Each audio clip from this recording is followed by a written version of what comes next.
Today, I'm going to teach you how to intensify the colors in your image in a very natural and beautiful way without going into that hue saturation adjustment layer and slamming up that saturation slider. Hello everybody, Blake Rudas here with F64 Academy and F64Elite.com, and I can't wait to jump in and share how to intensify these colors with you because it's a really awesome technique. But before I do that, let's cover some things first. I've chaptered out this video to make it easier for you to go back and get a refresher on things, so you have to watch the whole video all over again and click all over the place, okay? That's number one. Number two, I've made some actions for you, but please don't download them until you've watched this video in its entirety, because I'm going to be sharing a technique with you that you might not fully understand, and these actions are not going to help you unless you fully understand them, okay? So wait till the end to download the actions, please, all right? That's imperative.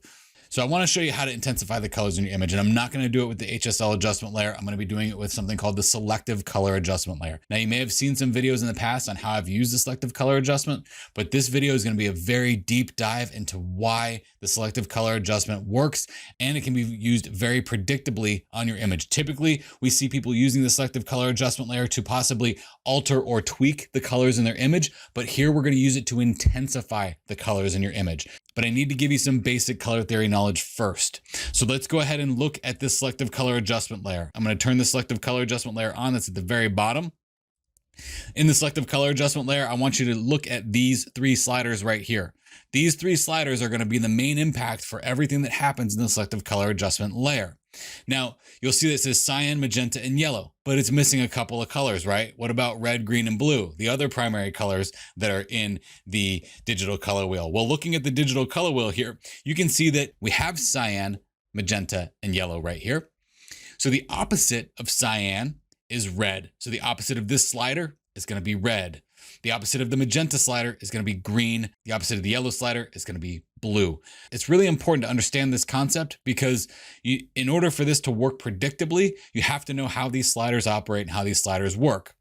So what's happening here is essentially what the selective color adjustment layer is saying is that you are in the color red, but you can choose yellow, green, cyan, blue, magenta. But we have to think to ourselves, we're in the color red. What the selective color adjustment does is it doesn't increase the saturation in a given color based on the color red. What it does is it increases or decreases the intensity of that color by the percentage of other colors that are present within that color within your image. So typically with the HSL adjustment layer, you can just grab the hue and you can slam it up and it's going to increase all the color of the color red in your image. But it does it in a very contrived way. It's grabbing red and it's just saying, hey, red, I need you to get brighter. Do it now, get more saturated. What's happening here is it's a more deliberate approach to what's going on within the color red in order to make it more intense. So let's go ahead and go over to this color swatches right here. These are all colors, red, green, blue, cyan, magenta, and yellow, that have had their saturation reduced. And I pulled the saturation away from them intentionally, and I made them a slightly different hue. And the reason why is because I want you to see what percentages of the colors are available within each one of those areas as we talk about the selective color adjustment. So I'm going to grab the selective color adjustment layer again. What I'm going to do with this is I'm going to go to window and I'm going to go to info. I'm going to make sure that I have the info window here. I've got it right here, but I'm going to drag the info window out and put it over this green one for now. The reason why I'm doing that is that I can use this to assess the information that is within this color red.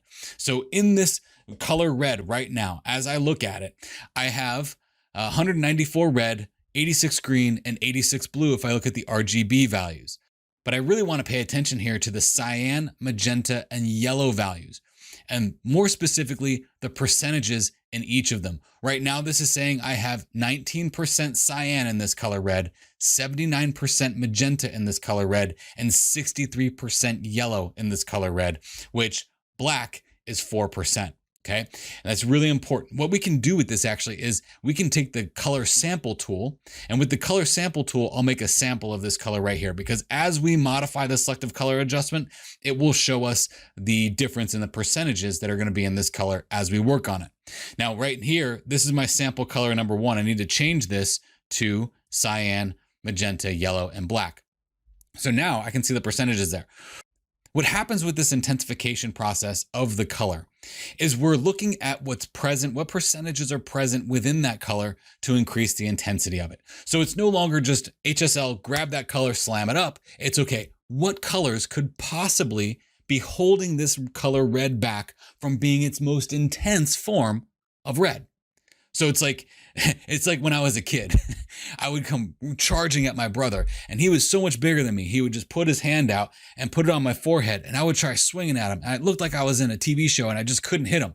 There was something bigger, something stronger holding me back from being as strong as I could be. In that case, it was my brother. In this case, it's Red's brother, Cyan. It's bigger, grumpier, nastier brother. So when we want to make red more intense, if we move this up, we are actually increasing the percentage of cyan in the color red. Okay, so that's not going to make the color red more intense. It's actually going to subdue the color red, which is really good to know also in your workflow if you're working on an image and you see that one of your colors is just outlandish. Maybe it's the reds. They're just horrible. They're so bright you don't know how to handle them. Well, go in there and add a little bit of cyan to it. It's just like a painter would mix colors on a color palette. That's what's happening here. You're saying red, we're going to give you a little bit more cyan, and that's going to tone you down. It's going to make you not as strong. But if we remove the percentage of cyan from that, watch how red becomes more bright. Look at the percentage now. We went from 19% cyan to 9% cyan, but we can continue to intensify that. If we look at the color wheel, we have to think about other colors in the image that could possibly make red stronger.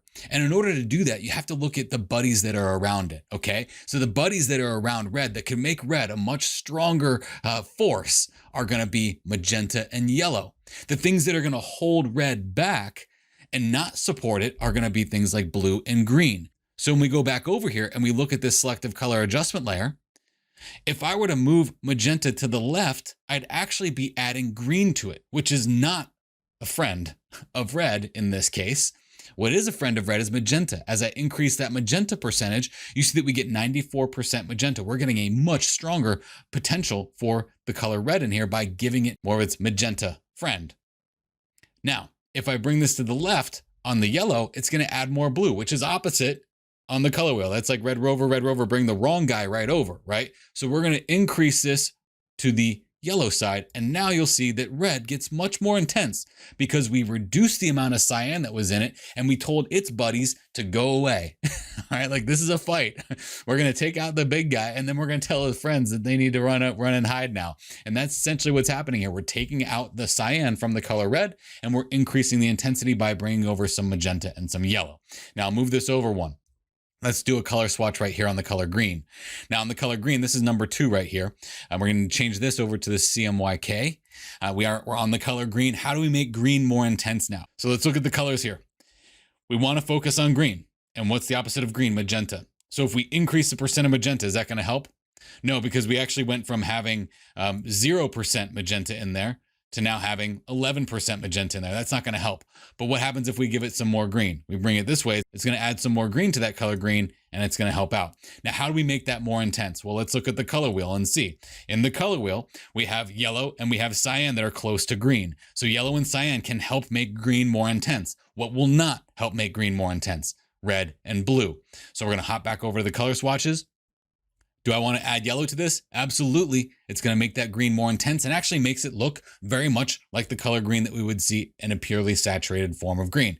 Now, if I reduce the amount of cyan in there, it's actually going to push it more towards the reds, which is going to mix it and kind of make it look like a yellow-green. But if I bring up the amount of cyan in the color green, we now get a more intense, more pure form of the color green. And it looks much, much better as the color green.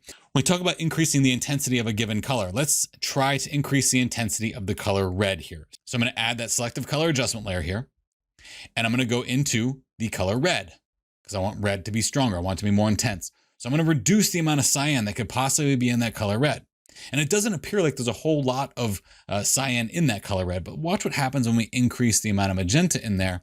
We start to shift the color red more towards the color magenta, which starts to make it more intense. Do I want to add blue to it? No, because that'll actually make that red more of a magenta color, which typically we use the selective color adjustment layer for things like this, where we want to go into a color and alter its hue a little bit to look like another color. Well, here we want to intensify it. So if I bring up the yellow, look at that. Whoa, we actually have a very strong, potent version of red. Now, one thing I can also add to this is black. And as I start to increase black in the color red or increase the presence of black in the color red, it's also going to increase the intensity of that color red. Now, there's these two things right here called relative and absolute. If they mean nothing to you by the term relative and absolute, but think of this as subtle and boost, subtle and boost.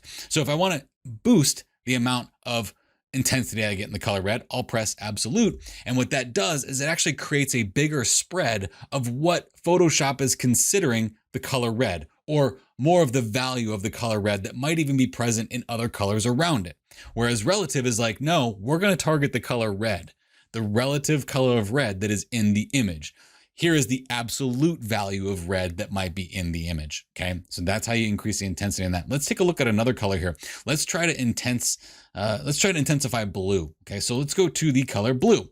So if I want to increase the intensity in blue, I reduce the amount of yellow in it, and then I increase the amount of magenta in it because that's close to blue, and I increase the amount of cyan in it, and boom, we have a more intense version of the color blue, and now a more intense version of the color red. We add some black into the mix there, and now we have some really nice intensity happening on that color black.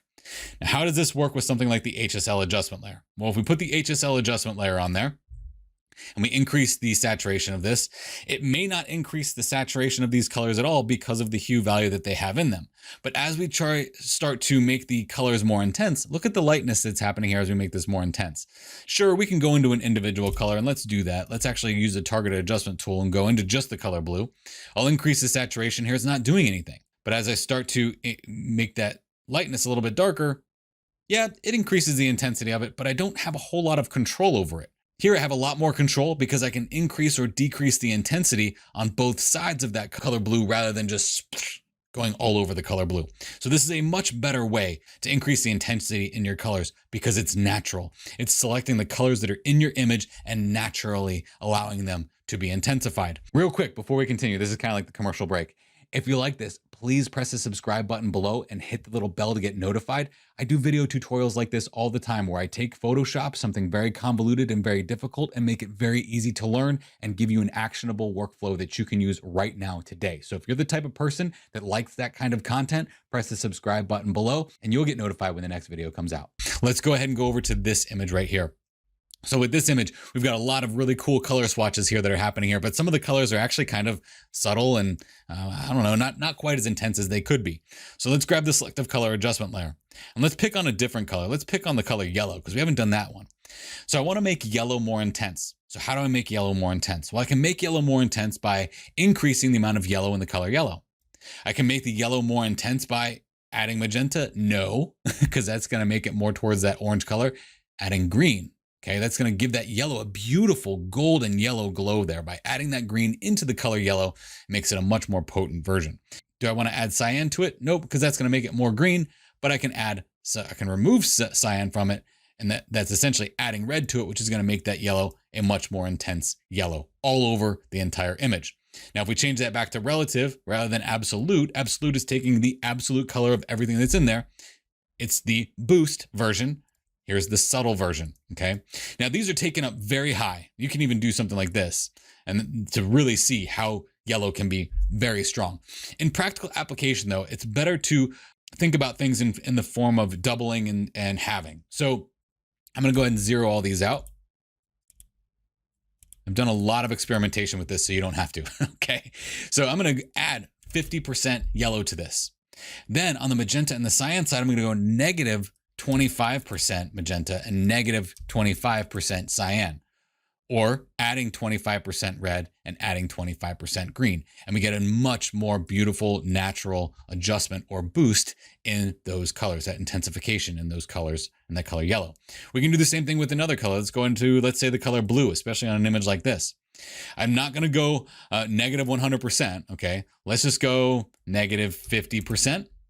And then we'll go 25% on magenta and 25% on cyan. So if you notice a pattern here, whatever direction you're moving to intensify the color that it is that you're targeting, you're going to move the other ones in the opposite direction and at half the capacity. If I add a little bit of black in there, it's also going to make that blue more intense. And look at how beautiful that color blue looks now on this image. I mean, that's awesome. Now you could try to use something like the color blend mode to make it a little less powerful. But through my experimentation, I found that the normal blend mode with this works really well. And the reason why is because we're working on the percentages of those colors. So those percentages are actually doing a lot of that blending for you. So by using a blend mode, you're blending and then blending and blending. And you really don't necessarily need to do that. Now, this selective color thing doesn't just work for boosting your colors. You can actually use it for boosting your tones as well. So I'm going to go ahead and put a selective color adjustment layer on here. And here what I'm going to do is I'm going to change this to, let's say, the blacks, okay, because it'll be easier to see this. You can change this to luminosity blend mode, and I'll show you that in a second. But here's what I want to show you. You can literally come down here and make black more intense just by adding more black to it, and that would work. But these sliders here, if you move them to the left, you're going to get a reduction in darkness, especially if this is set to luminosity blend mode. If you move them to the right, you're going to get an increase. So let's move this to 75%. So now we have 75% cyan, 75% magenta. You're starting to see how that mix is happening here. It almost looks like blue up there, right? And then we'll go 75% yellow. Once we get all these values to equal the same thing, it's actually working on it tonally. It's very similar to what you would see with an RGB curve rather than a red curve, a green curve, and a blue curve. So if we change this to the luminosity blend mode, the really cool thing about this is that we can use these sliders as individual tweaks for the shadows of our image. So this is an increase in intensity overall for the darkest areas in our image, but this is working based on the presence of a given color and what its tonal value might be within the image. So if we bring the cyans to the left, you'll notice that the darkest dark areas start to get a decrease, a very strong decrease in intensity as we move it to the left because we're making that black brighter. We move this to the left, of course, it's making it brighter. Move this to the left, it's making it brighter. And then we can come in here and maybe control this and make this darker. So then what we have is just a very subtle, fine-tuned intensification, or at this point, just modification to the color black. But as maybe I move this slider up, that slider is going to control a lot of the darkness in the cyan area of the image or the red area of the image. And then these can be used to fine-tune and tweak the intensity of the black in the image. It's a very interesting approach to fine-tune adjusting of your tonal values in your image using what would be the colors that are present in the image. I will say that this is much more advanced and it takes a little bit more of experimentation in order for you to grasp this concept, because now you're talking about colors for tones. Now I did say I have some actions for you, so I'm going to show you these actions. Now you can use this technique on any type of image. It doesn't matter if it's a portrait, landscape, architecture, it does not matter. Anything you can use this on. Any image that has color that needs to be intensified. So in the actions palette, I've got these actions for you that you can download here. To get these, you can click on the card above. At the end of this, I'm going to have a link to it, and I'm also going to have a link in the description. You download these actions, you install them simply by dragging and dropping them into your actions folder or double clicking them. This is really cool. I want to intensify red. So if I press play on this, what you're going to notice here is if I actually go into the color red, I have a very strong amount of settings happening here for you. But what you'll also notice is that built into the action is a 50% opacity. That way you can increase to get more. Depending on the image that you have, it might need more, or decrease depending on the image that you have because it might need less. So I can decrease this to something like 35%. And that might be a little bit better for this image because of the amount of red that's already present in it. Remember, this is based off of the amount of a color that is in your image. So if there's not a whole lot of red here and you press red intensification, it might not do anything at all. And the reason why is because there's not a whole lot of red present in your image to begin with. So now let's go ahead and delete this. I'm going to show you something really cool here. In the actions, let's say I want two colors to be intensified. Let's say it's going to be the oranges in the background here and the blues. If I want both of them, I'll just press on this intensify orange, press the control key or command key on a Mac, intensify blue. I'll select that one, press play, and it will run both of those actions. So now the blue and the orange are more intense in this with a single click. Well, maybe a couple clicks because I had to select them first. But here's the cool part is that, you're not restricted to using these actions just as they are for face value. You can decrease the amount of opacity that's in that color blue so that the oranges pop forward a little bit more. And you can also go onto the mask, press B for your brush tool, and brush away things that you don't want that intensification to happen on, because I want these mountains to appear like they're more natural looking or neutral looking, okay? That's pretty cool. Let's say you wanted everything to be intensified. And you can even use this to intensify all the colors and the tones by pressing play right here, which will intensify all the colors in the image and the tones in the image. Now, it might be a little much. That's why you have your opacity slider to reduce that, or you can go in and you can mask things or use blend diff or use whatever you might like in order to reduce that. The cool thing here is that down here you see boost and subtle. These can only be used if you have a selective color adjustment layer on here, but if you press play on this boost, it's going to change it from the relative to the absolute. If you go back here and press play, it's going to change it from absolute to relative. So these, make sure you're only using these if you actually have a selective color adjustment layer available. If you don't and you press play on that, what's going to happen is it's going to pop up an error message and say the command select is currently not available, blah, blah, blah, blah, blah. And that's because you don't have the right layer selected. If at any time you need help, there's instructions here to press play on. I know I covered a ton of stuff with this selective color adjustment layer. That's because it's a very powerful tool and it can be very confusing if you haven't had it broken down in a very deliberate way. Again, there's chapters so you can navigate back to things that you might have had difficulty with or things that you want to refresh. And please download these actions. You can click right here and that will take you to the page where you can download them. You can also click in the description below. And if there's a card somewhere around here, you can click on the card as well. Thank you very much. I hope you enjoy these actions, and I certainly hope you enjoyed this technique.